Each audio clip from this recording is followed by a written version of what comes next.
أعرف من وين أبتدي أو من وين أنتهي، لكن بقول لكم شيء واحد، إني أنا إنسانة اليوم سرقت مبلغ جدا كبير، ما هو بالمبلغ البسيط، مبلغ جدا كبير. ولكن كل لي ثقة بالأجهزة الأمنية في المملكة الأردنية الهاشمية، في البحث الجنائي، في الأمن الوقائي، كل ثقة في عدالة الأرض وعدالة رب السماء. لأنه شوفوا،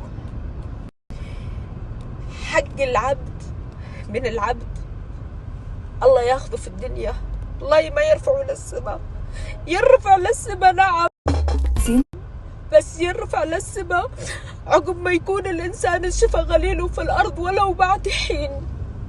الظلم ولا البوق ولا الغدر، سواء كان على أي مستوى كان، الله ياخذ حقه في الأرض قبل ما أنه ينرفع على السماء.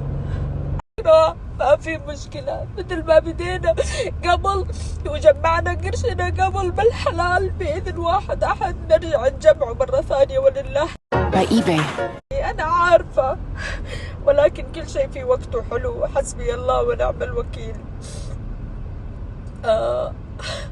ما أعرف وش أقول، أنا كثير متضايقة، والله ما هو على الفلوس، والله ما هو على الفلوس، بس على البوقة والغدرة والحقوة الكبيرة، لا أبدا، بس على كثر